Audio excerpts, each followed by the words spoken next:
Hi, everybody. My name is Peggy Dylan, and I'm here on stage at the Hrd Academy. And I'm extremely pleased to be here tonight to speak with you about female leadership. As women, we have a remarkable opportunity to reinvent leadership.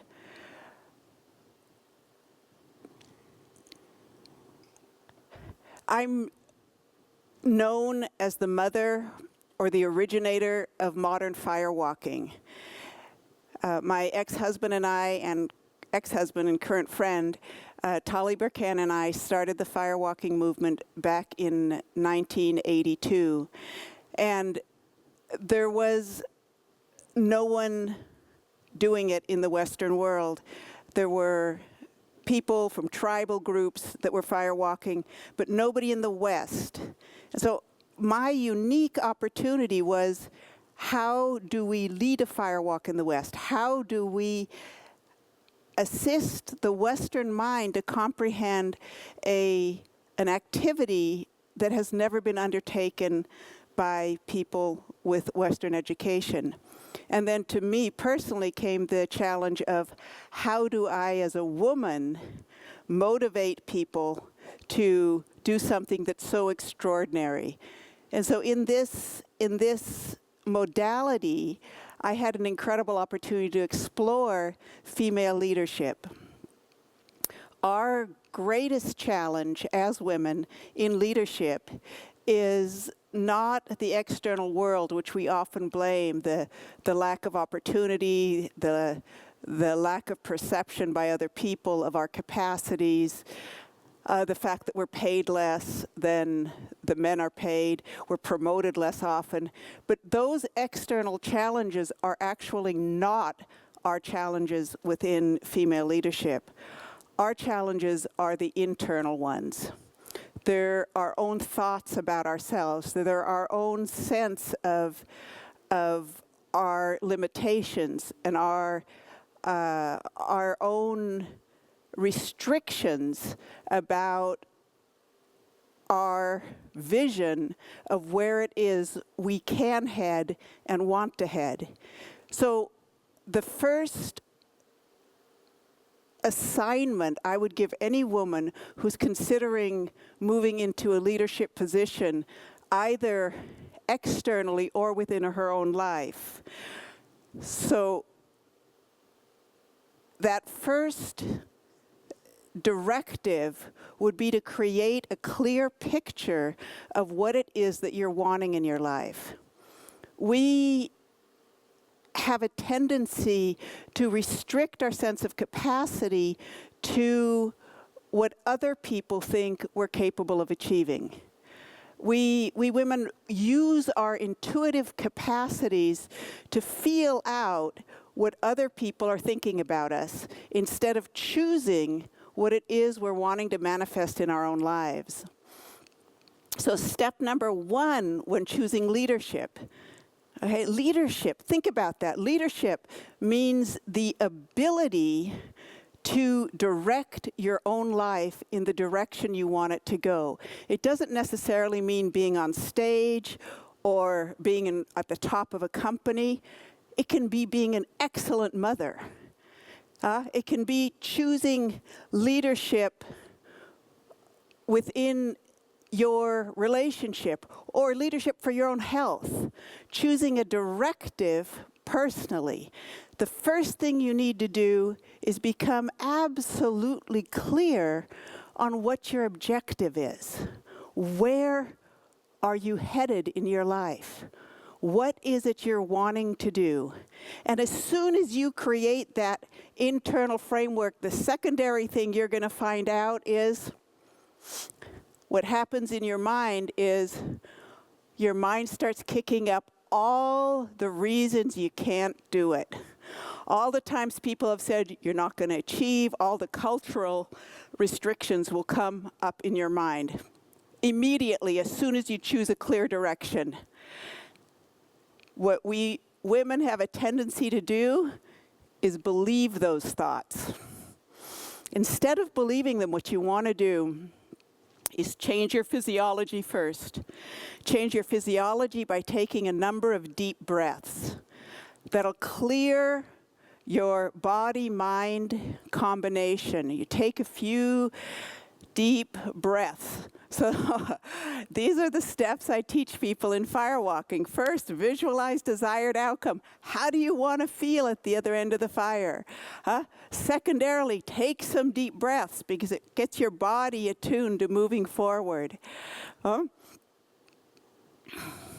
then you change those thoughts. Change those limiting beliefs to positive ones. That'll give you the chi, the energy to move forward.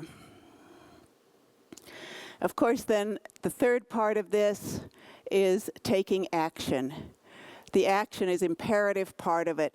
And this is where we women, again, frequently feel limited. We enjoy the human interaction.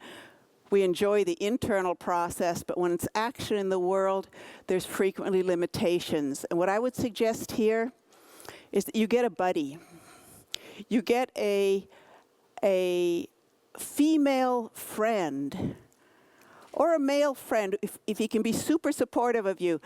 You get a buddy who will hold your vision for you and with whom you can interact to help you move forward. So when I was thinking about giving this talk, I thought of Kirsten Hawkes from the University of Utah. She's a researcher, and she had heard that when the female body turns around 50 and goes into menopause, it creates a surge of the same chemical that makes the body ovulate. In the medical profession, they teach us that this chemical surge is due to the body's desperate attempt to stay fertile. And to her, this seemed absolutely untrue. That a body that grew a baby in all its miraculous detail and then created perfect nutrients for this child once born, that this body would somehow get stupid at the age of 50 and try to stay productive just didn't seem right to her. And so she decided that she would do research on this. And she went down to the Aka Indians of South America to do research on whether this was true, because she had a theory. Her theory was that the grandmothers made certain that the little babies grew up. So if it was only mother supporting the babies, their survival rate wouldn't be as good. But when it was the grandmothers and mothers and the great-grandmothers and grandmothers and mothers, all of them supporting that child's survival, it was much more likely to survive. And so she went down to this very primitive and very authentic tribe in South America, and she did meticulous research with her team. They weighed every member of the tribe. They weighed all the food that was gathered and was given to the children to see if this was true. That her idea was that a woman goes into menopause in order to support the younger generation, that if she had her own children, her energy would not be available to support the babies.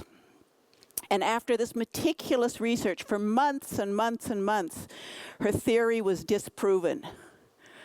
The children who did not have grandmothers and great-grandmothers survived as well as the children who had the elders to support them. And she went back to Utah angry. She went back to Utah totally pissed off because she was certain that the body had an intelligent reason for menopause. She spent a few months fuming away, thinking through her theory again. And then she had another idea. And she headed off to Tanzania and the Hadza. The Hadza people have been studied quite frequently because they refuse to settle down. They live the way our forefathers and foremothers lived millennia. They will not plant crops. They will not grow goats or herd cattle. They want to live a nomadic life. The government has tried to settle them. The church has tried to settle them. The social workers have tried to settle them. Won't have anything to do with it. They will stay settled for a few months, and then off they go again. The way that the early people used to wander on this planet. And once again, she followed this group of people, and she would meticulously count the calories that were being fed. She meticulously would weigh all the members. The other thing about the Hadza is the hardest working people in the Hadza are the grandmothers. They take their digging sticks and they go out there and gather roots and seeds. And her second theory was proven correct. What Kristen Hawkes found was that the grandmothers were not dedicated to the survival of their grandchildren. The grandmothers were dedicated to the survival of every child in the tribe. The tribe survived because of the grandmother's capacity to gather food and support the children. If you think of what the planet needs right now, what the planet needs right now is people who care about the survival of humanity. A grandmother won't care if it's her grandchild or a grandchild off in some other country, Nepal, Tibet, Iran. It doesn't matter whose child is suffering. Grandmother takes care of that child. In our culture, the older woman is the least respected member of the tribe, of the human tribe. And yet that is precisely what is needed. With this talk, I call forth in all of you women, that compassionate self that makes us women. That desire that we as women have for the well-being of all of humanity. Your leadership as a woman is meant to lead humanity into a greater and greater sense of well-being. And for that vision, it's worth working through all of your sense of inadequacy, all of your sense of incapacity, and stepping forward into your power, into your capacity, because humanity is waiting for your female, compassionate heart. Thank you.